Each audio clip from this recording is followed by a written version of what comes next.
Welcome back to TMZ Live. Big week for the Fugees. No, they're not reuniting, but that would be awesome.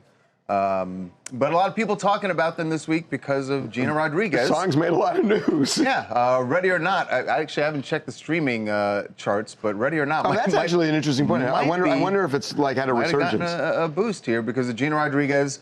You know, she was getting her hair done. She decided she was going to sing along to Ready or Not. Sang the N-word. Said the N-word. If you missed it, here it is. Voodoo. I could do what you do. Believe me. Give me heebie-jeebies. Yeah. So she got a lot of heat for that. She's gotten a lot of heat. A lot of people that started this debate we've been having all week about whether or not it is okay, one, to say the word if you're singing along to your favorite artist, and two, do Latin people have a pass, as it's been put? So let's go to the person who should have the final word on this because it's their song. It's their song. We got Pras joining us now from the Fugees, and can't wait to hear what Pras has to say about this. Welcome back to TMZ Live. How you doing, man? What's up, man? How you doing? We're good. So what do you think what Gina did? I mean, I don't really know Gina. I mean, I know who she is, but I don't know her history or background. But, I mean, you have in the past certain Latin people who have what I call honorary passes, like Fat Joe, Cardi B, J-Lo, you know. I don't know what her contribution been to the culture to be able to get a pass like that. But, you know, when we make music, it's for people to sing along. Now, some people can't say certain words. I'm not sure if she's the one. I'm just not hearing about this controversy in the last couple of days. Well, actually, there's something I want to say, because Pras, all the three people you mentioned, and I had said this to someone here in the office this week, because I grew up hearing this, the three people you mentioned are from the Bronx. So are you saying that, is it, if you're Latina or Latino from the Bronx, you get the pass? Is it about where you grew up, really? I think it's more about how embedded are you in the culture and your contribution to the culture, right? But that's a slippery slope, though, isn't it? That you got to judge. This is what I mean. I mean, like, first, let's take Fat Joe, for example. Fat Joe been doing hip-hop. He came out before we came out. He from the Bronx. He grew up around black people, Jamaicans, Haitians, all of that. So he's part of the culture. Now, there's certain people, just because you're Latina doesn't mean you can say it. That's what I'm saying. I don't know Gina's contribution and what she's done in the past. Well, right? I'll tell you this, Pras. So Gina grew up in Chicago, if that makes any difference, but she has said her father is Puerto Rican, but he identifies as Afro-Latino. So, and so she identifies that way. So it's not so much her contribution as it is her heritage, is what she's saying. Does that make a difference? I mean, it's a lot. Listen, it's not one. It's not. I'm going to put it like this to you. There's certain black people who shouldn't and can't use the word because they haven't done anything for the culture. So it's not just about you got to be black.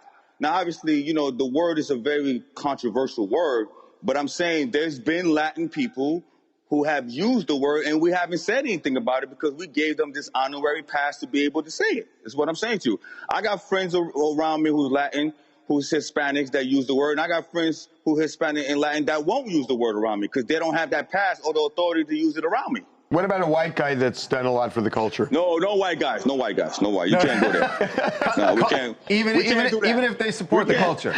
No, we can't do that. No. We're about 300 years away from that.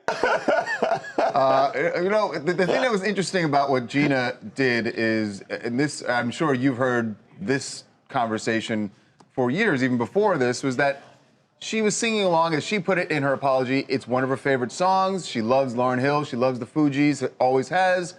And that's just how she's always, when she hears the song, she always sings along. So does that make any difference if you are just singing along to one of your favorite artists and you're just, that's what you've always done? See, that's a good question because I was about to say it's also depend on the intent, right? Which means she wasn't just saying the word just in a regular conversation.